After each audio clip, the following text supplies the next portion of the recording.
The Oracle Network.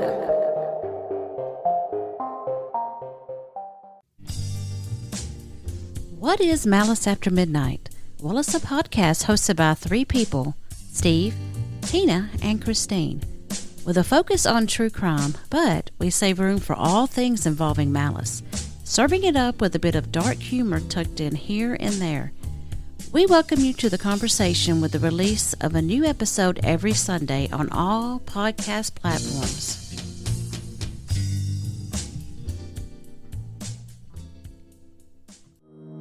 Are you looking for a new adventure? Did you ever want to visit the city where all your nightmares reside? Well, you're in luck.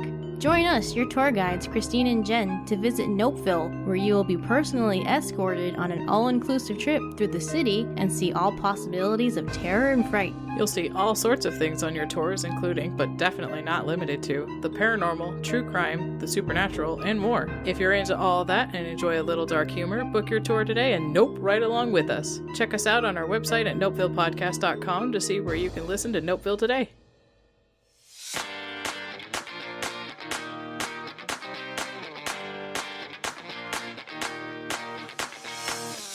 Hey, Rainbow Warriors. This is my disclaimer.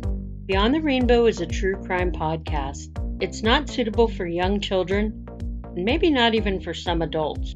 I tend to swear like a sailor, and I'm kind of proud of that. Listener discretion is advised.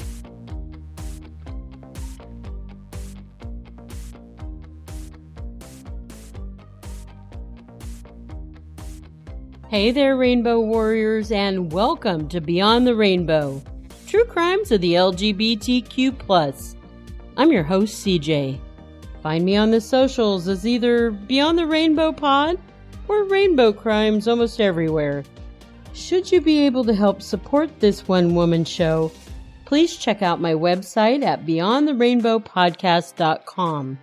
On my site, I have links to my merch store at TeePublic. There you can find shirts, mugs, and other fun items. And I also have a link to my Buy Me a Coffee account. Buy Me a Coffee is a pretty cool site.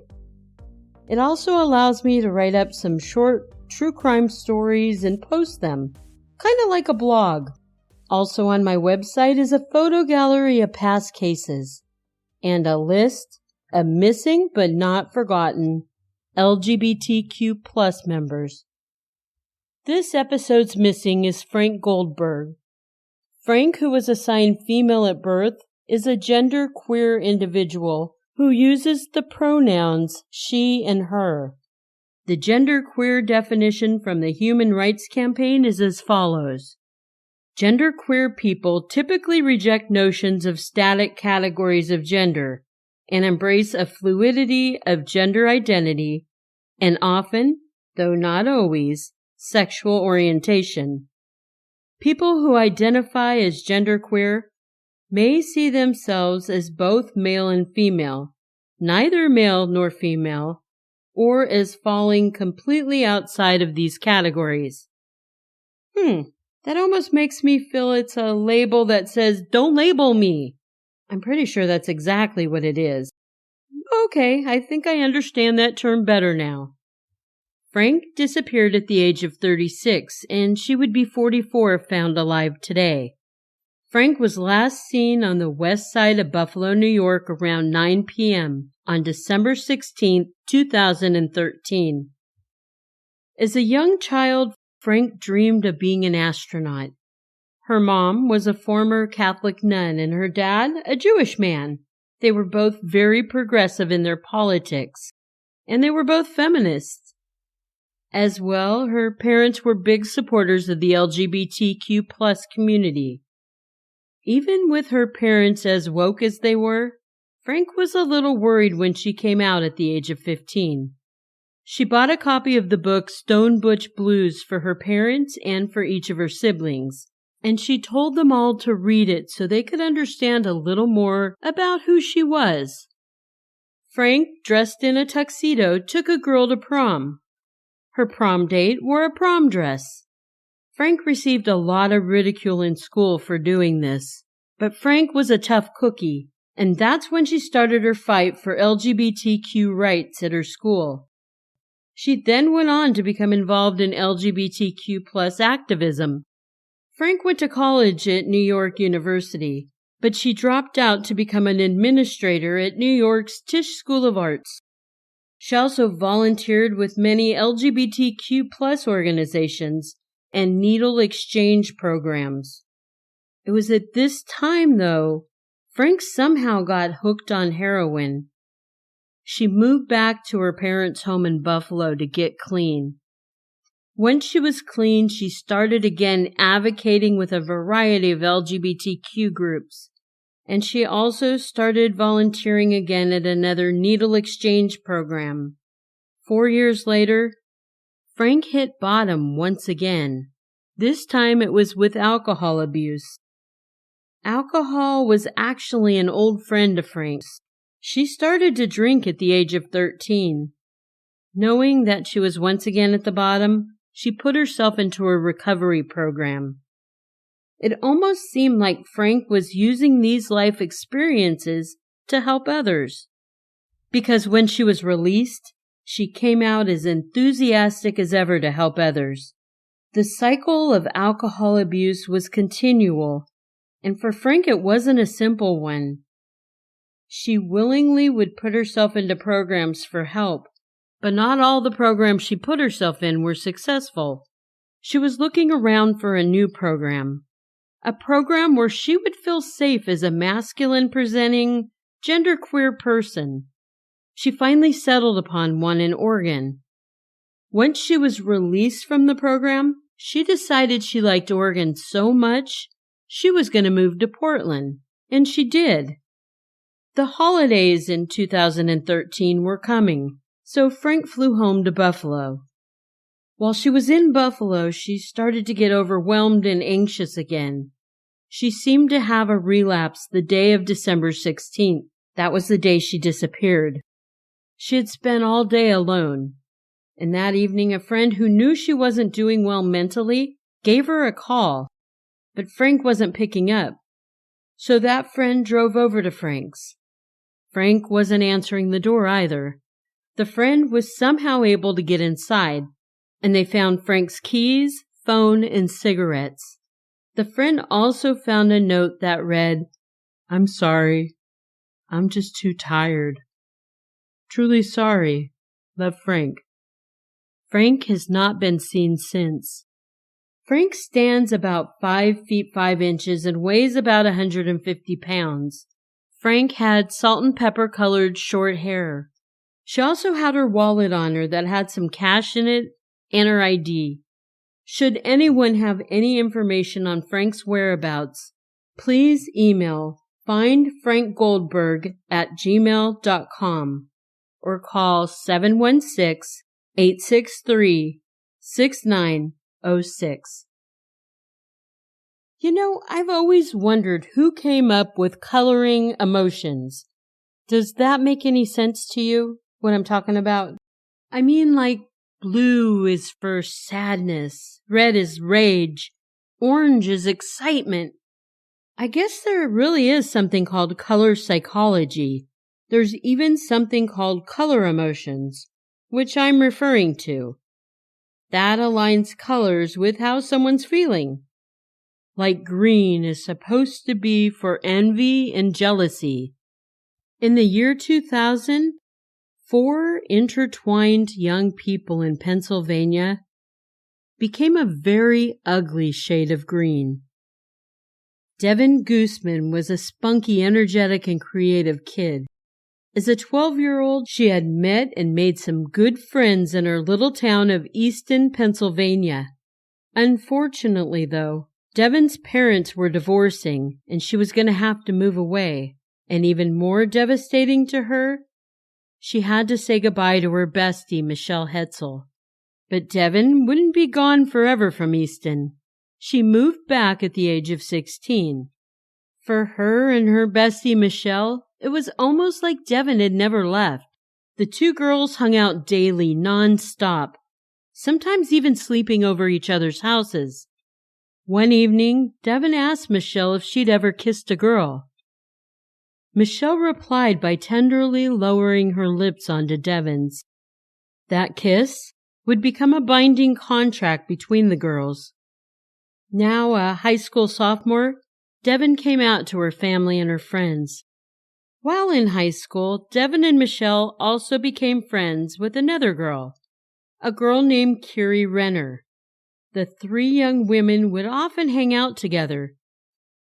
Devin, very comfortable in her newly liberated sexuality, would be flirty with both Michelle and Kiri, and this really irritated Michelle. By the following year, both Michelle and Devin would end up dropping out of high school. Now that she was no longer in school, Devin got herself a job, and she saved enough money to buy a car. Devin, who was quite the ladies' woman, continued her relationships with both Michelle and Kiri.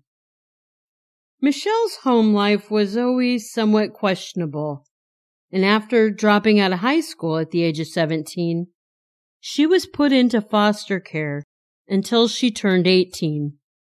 Her foster mom had a birth son who lived in the house as well. He was 7 years older than Michelle, but he became a really good friend to her.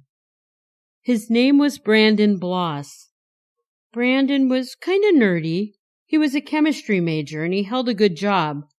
He also became very interested in Michelle romantically.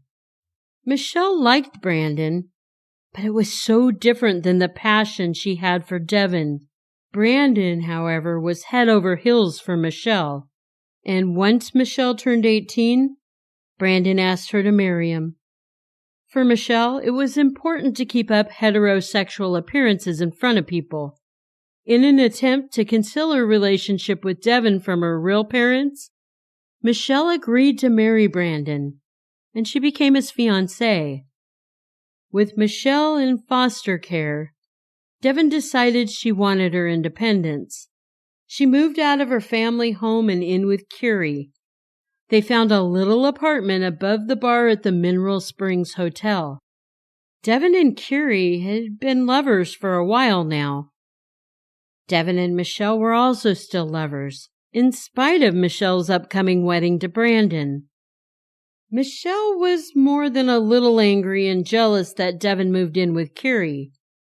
She was so angry, in fact, that just before her wedding to Brandon, she told Devin goodbye. She didn't want to see her anymore.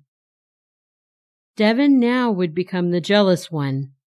She started to stalk Michelle.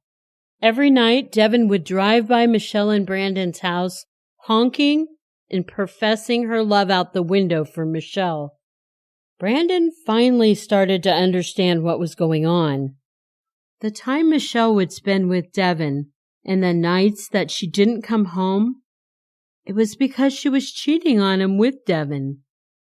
Brandon heatedly confronted Michelle about her relationship with Devin. He yells, he curses, he demands her to quit seeing Devin or she can pack her shit and leave. Michelle promises Brandon she's done with Devin. But Devin, so wanting desperately to get the attention she's craving from Michelle, calls Michelle's parents to tell them Michelle is bisexual. She tells them about her relationship with Michelle and that she loves their daughter. Michelle feels the heat of her world crumbling. She's furious with Devin, and she puts in a restraining order against her. After marrying Brandon, Michelle starts to miss what she had with Devin. She just couldn't help herself, and in April, she started to dip a toe back into Devin's pool. Ugh, that was not a good analogy, CJ. And definitely not a good mental vision.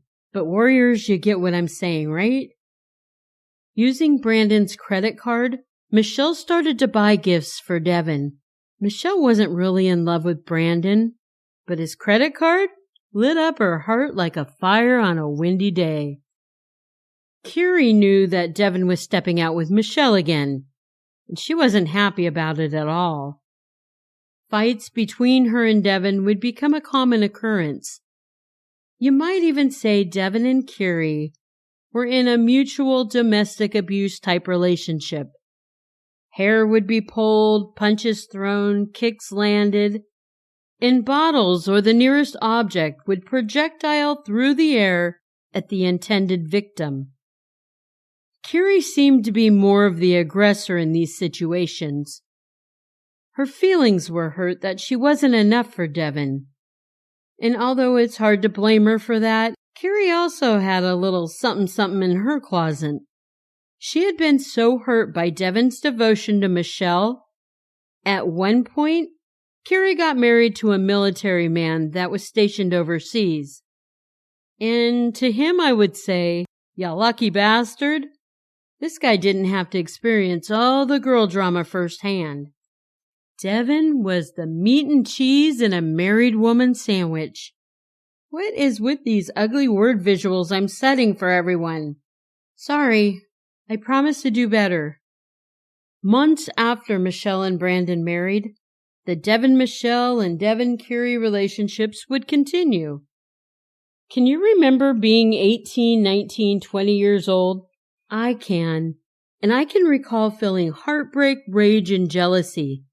Those feelings were so strong when I was that age. These three young women had an abundance of hormones everywhere. None of them had much life experience or wisdom to draw from. Their emotions were just all over the place. So about 5 months into her marriage, Michelle tells Brandon she has to attend a medical conference in Los Angeles for work. Instead, Michelle flies herself and Devin to the Caribbean. Here she uses Brandon's credit card, and she purchases rings for both her and Devin. Michelle tells Devin how she's in love with her and always has been, and that Brandon means nothing to her. Devin tells Michelle the same thing about Curie. The young women both decided when they returned to Pennsylvania from their trip, they'd end things with their current partners, and they'd pack up their stuff and go live happily ever after together. While they're on this tropical island, Michelle and Devin exchange vows in a small wedding ceremony on the beach. Upon returning home, each knows exactly what they're supposed to do. Michelle is to divorce Brandon, and Devin is to break up with Curie and move out. Devin does go home, and she admits to Curie where she's been and with who. She proceeds to tell Curie her and Michelle had even exchanged vows and rings on the island. Curie explodes. She screams at Devin. In anguish, Curie picks up a kitchen knife, and she threatens to kill herself. A panicked Devin wrestles with Curie to get the knife away from her. While she's doing this, Devin's hands get pretty cut up. She had to go to the hospital to get stitches. All the while, Devin's thinking it's kind of cool how Curie loves her so much that she'd take her own life for her. The evening events actually bring Devin and Curie closer. Meanwhile, the plan hatched on the island to leave each of the partners becomes null. Michelle won't ask Brandon for a divorce until Devin breaks up with Curie, and Devin won't break up with Curie until Michelle asks Brandon for a divorce. Because of this, tempers flare between the newly wedded lesbian couple, and Devin throws her wedding ring at Michelle. Several days into June 2000, Brandon received his credit card statement. He sees charges upwards of $7,000 have been made on his card. This, of course, infuriates Brandon, and he confronts Michelle, who once again promises him she and Devin are over. But by now, we know the toxic triangle these three young women are in. We know it seems to be a never-ending pattern of she loves me not. The bond between Michelle and Devin that started with their first kiss, for some reason it cannot be broken. Neither girl can move on from the other. Devin can't seem to move on from Curie either. Michelle won't move on from Brandon, or at least Brandon's money. I'm not a psychologist. I just play one on my podcast. And I have to say, all three of these young women suffer from anxious attachment disorder, and maybe even obsessive love disorder. Thank you, Dr. CJ. I'll look into those. Truly, though, warriors, these girls had some deep-seated obsessions for each other, and their attachments are mentally detrimental to all three of them, and to Brandon. Once again, Devin and Kiri were starting to have even more physical fights than usual. The fights were so tumultuous, the people in the bar downstairs could hear the angry yelling and the thuds as something crashed into the couple's wall upstairs, and then onto their floor. Frequent flyers to the bar knew exactly what the commotion upstairs was, and they'd tell any newbie, "Oh, don't worry about it, it's just the couple upstairs having another fight." One night in June, when the three young women were all semi-getting along, they went to a friend's home to drink. The friend was an older dude who would supply the underage girls with alcohol. Devin was making out with Kiri in front of Michelle and the older dude, and this really upset Michelle, and she started to scream at Devin and Kiri. Michelle's behavior was so over the top, Devin and Kiri left. When they left, Michelle told the older dude she wished Devin was dead, and then she offered the older dude money or sex or anything he wanted if he'd killed Devin for her. The man, thinking that Michelle was just speaking out of frustration, he ignored her request. Days later, on the night of June 14, 2000, Devin and Kiri were having another one of their violent fights. The topic, per usual, Michelle, and why was Devin thoroughly devoted to her. During the fight, Devin's pager went off. She was to call Michelle's home. Devin did. Brandon was on the other end of the phone, and he said Michelle was sick and needed her. Devin tells Kiri what Brandon said, and Kiri insists on going with Devin to Michelle and Brandon's place. Devin doesn't want Kiri to go, but reluctantly she gave in. Once at Michelle and Brandon's, Devin told Kiri to stay in the car. She'd be right back. Devin went up to the porch and Brandon answered the door. He asked why Kiri's in the car, and then he angrily tells Devin to take her home. Pissed off, Devin goes back to the car. She slams her palm down on the hood of the car in an emotional tiff. Then she gets into the car and she drives off, only to have Kiri start to yell at her. At this point, Devin is just over it. She drives Kiri back to their home, and then Devin takes off in her car again. Kiri is left to assume Devin is just going off to be alone, blow off some steam. This is something Devin has been known to do in the past. In the wee hours of the morning on July 15th, long before the sun rises, Michelle calls Devin and Kiri's place. Kiri picks up, and a frantic Michelle is asking her where Devin is. Kiri calmly tells her she hasn't seen Devin since Devin dropped her off hours ago. Michelle's starting to get more worked up. She tells Kiri to call the police and report Devin missing. Kiri refuses to do this. Michelle gets in her car and she drives over to Kiri's place. Kiri tells her to relax. Devin had been drinking and she's not going to call the police and get Devin's underage ass in trouble. Anxiety overcoming her, Michelle ends up calling the police to report Devin missing. But the police hit her with that bullshit line that you have to wait 24 hours before you can make a missing person report. Exasperated, Michelle convinces Kiri to go with her to drive around looking for Devin. Maybe Devin was in an accident. Maybe she was hurt and needed help. Kiri relents and she goes with Michelle to search for Devin. The two search for several hours. Michelle drives her and Kiri around looking for Devin's car. They drive to places they think Devin might frequent. The sky was starting to lighten with promise of the sun when they finally spot Devin's car. Michelle drives right up next to it and parks. She tells Kiri to go look and see if Devin's in the car. Carrie's all, "Why me? You're the one that wanted to go searching."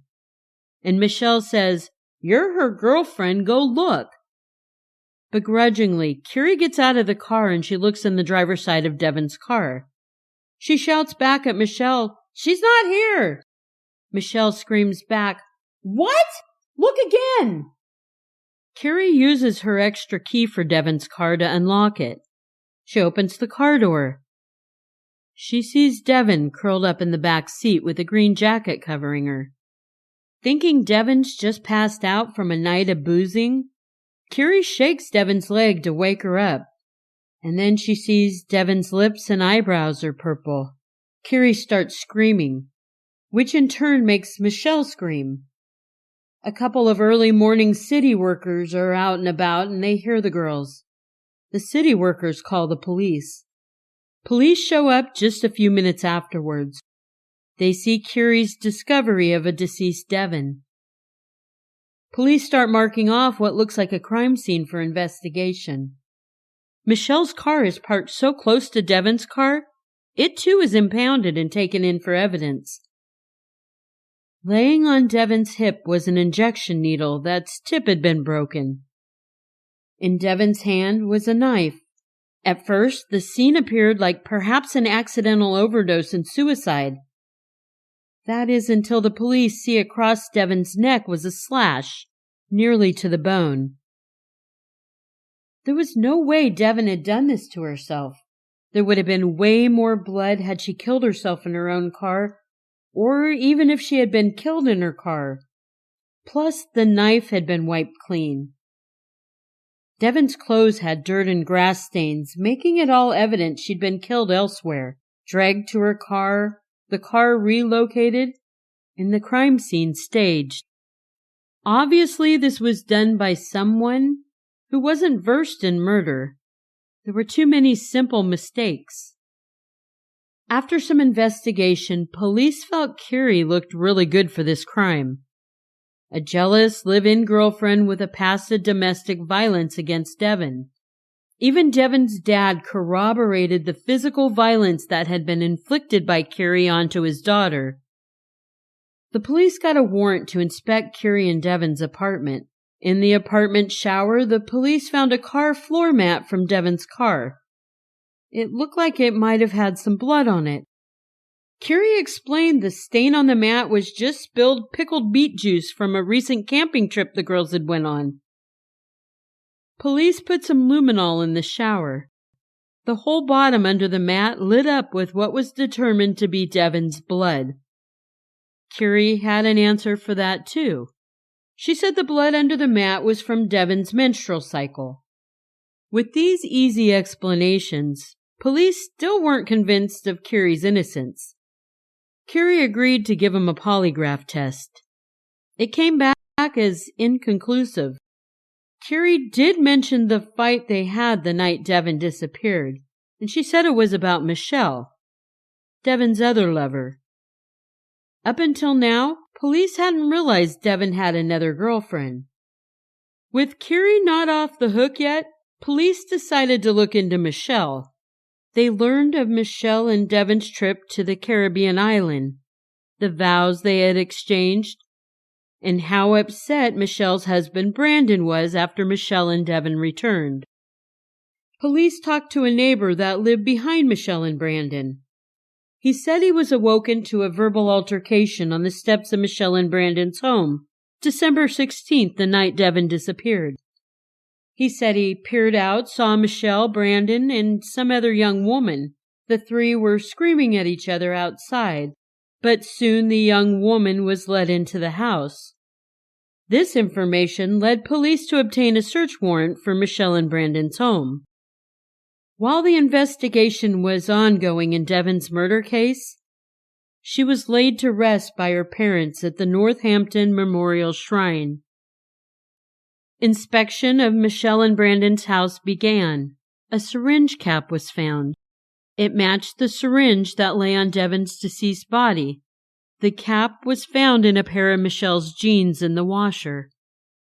A luminol search in the couple's backyard showed blood on a pool cover and on a hose nozzle. Unfortunately, though, the sample was too small to be tested as a DNA sample. On a hunch, detectives put a surveillance watch on Michelle and Brandon's home one night. Brandon had just taken out the couple's garbage, and the detectives decided to pounce on it and search it. Inside the discarded garbage, they found a bandage. The bandage had blood remnants that looked to be in the shape of a bite mark. With this evidence, the police had probable cause to search Michelle and Brandon's bodies. They never had to search Michelle, because they found a bite mark on Brandon's arm.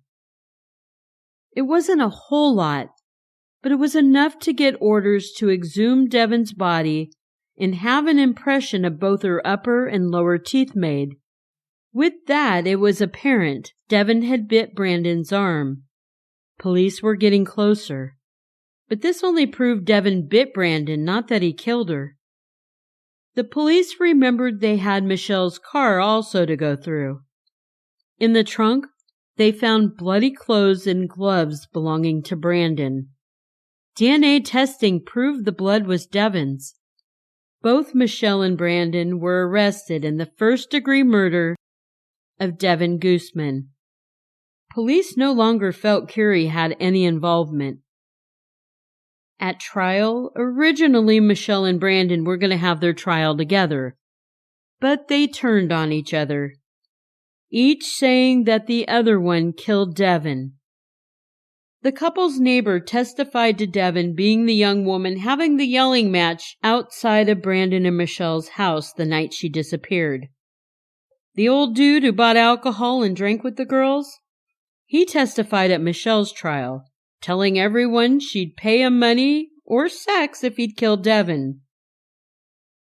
Jurors found both Michelle and Brandon guilty. Each were sentenced to life without parole.